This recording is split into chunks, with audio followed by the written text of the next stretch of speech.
What's up, guys? Welcome back to the channel. Welcome back to Dreambringer Moto. Today we're going to talk about the Hypermotard and basically how I feel about it. I've had it for about 2 weeks now. I've been riding it literally every single day. So I'm basically going to go over my first impressions of the bike. And then we can talk about some of the other details, some of the things that I found interesting. First things first, let me say this. This bike is amazing. Absolutely amazing. What really surprised me with the bike was how comfortable the riding position was. That was extremely surprising. I was not expecting that.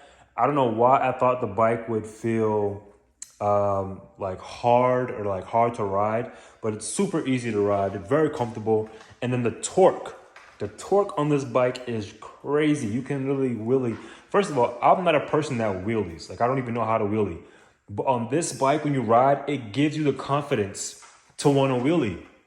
That's what's crazy. I've actually been trying to wheelie on the bike. Like, it just makes you feel more confident. It makes you want to do more hooligan type stuff. You know what I mean? It's a very fun bike, extremely fun. One thing that also really surprised me was the riding height of the motorcycle. I'm 6'2", okay? And when I sit on the bike, I actually have to like use my tippy toes a little bit. Like not my tippy toes, but like the balls of my feet. You know what I mean? It's very tall, and I was not expecting the bike to be that tall. But I actually love it, and I feel like it fits me way better than the V2 did. I mean, I'm gonna be 100% honest. This bike feels like something that I would ride past the Desmo service. Like I feel like I'd put lots and lots of miles on this bike. It's very easy to maneuver. That's another thing I wanted to talk about. So obviously you're sitting on top right here. The tank is kind of in front of you, but also kind of underneath you. Versus when you're sitting on other bikes, the tank kind of is more closer to your torso.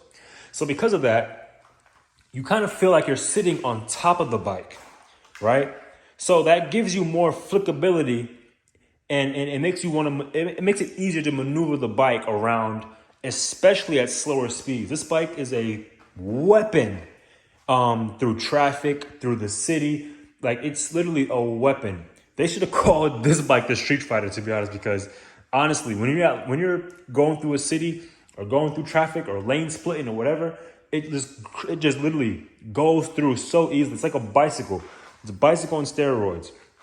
But yeah, it's been a great bike. I don't have any regrets. Some people that I've talked to have asked me, like, why did I get rid of the V2 to get this? Guys, this bike is so fun. The V2 was fun as well. But this bike, you actually want to ride it, like continuously ride it. The V2, after a while, your hands started to hurt. You know what I mean? The heat from the engine and the exhaust started to get to you. This bike gives off no heat. Like, literally. Now, I'm assuming because it has no fairings, so all the heat just goes out. There's no trapped heat in the bike. But yeah, it's just so much comfortable, so much more fun to ride. I definitely cannot wait to get my first care package and start changing some of the stuff on the bike. There's not much that I want to change, to be honest. More than just like the exhaust and the tail tidy. Other than that, like, it'll be like little small details, stuff like maybe reservoirs. I don't even know, because to be honest, like, I'm satisfied with everything on the bike.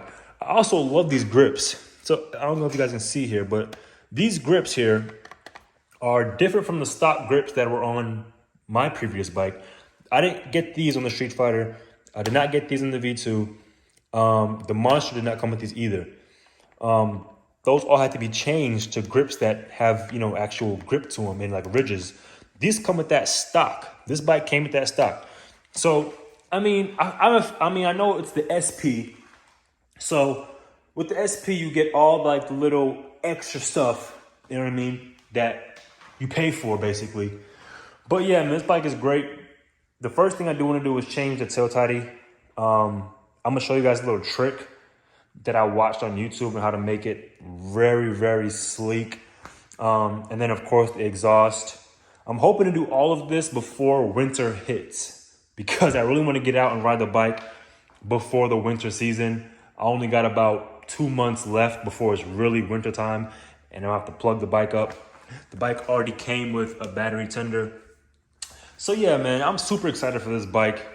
These are just my first impressions. Like I said, yeah, it's been super fun riding, getting to know it. I still got quite some miles to go before I can get my first service. And one of the main reasons why I haven't done anything to the bike yet, for main reason is because I want to get my first service done.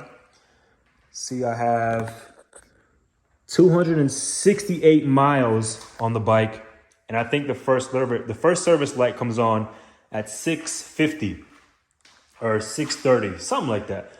But so I'm nowhere near the first service braking point yet, but I want to get the braking service done before I start changing anything, because Ducati is very, very funny. Even though the bike is under warranty, they're very funny when it comes to stuff. If you start changing stuff, they'll be like, oh, it's because you didn't do this and you didn't do that.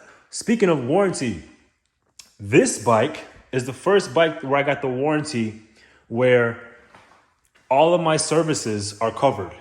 Like annual services. Let's just say I had a Desmo service. It would all be covered for the next 3 years, which is great. I did not have that with the Street Fighter, the V2, or the Monster, and I have it with this one, and it's great. I'm so happy I chose that option. They didn't even offer me that option when I bought the previous bikes, the V2 and the Street Fighter. They didn't offer those options. But with this bike, they offered it, and I took it right away. And I best believe I'm going to take advantage of it. So yeah, I'm super excited to get this stuff done. And that's why I'm so eager to do the first service, because now I don't got to pay for it. I'm ready to get it done, man. But yeah, hey, Puff, come on. Let's put Miss Puff on the bike and see how she likes it. Let's see. There you go. Look at you. Look at that. Look at you. Look at you on the Hypermotard. Uh-oh, let's get her down. But yeah, man, this bike is great. I love it. But these are just the first impressions. I plan on doing an actual ride with the bike, putting the GoPro on, and just having some fun, man, and letting you guys see the point of view perspective riding this bike. Hopefully I can get some wheelies on the video as well. But yeah, man, thank you guys for watching. Like I said, stay tuned, because there's a lot of stuff I want to do to the bike as far as modifications. So stay tuned. Drop a like if you enjoyed the video. If you like the new bike on the channel, drop a like.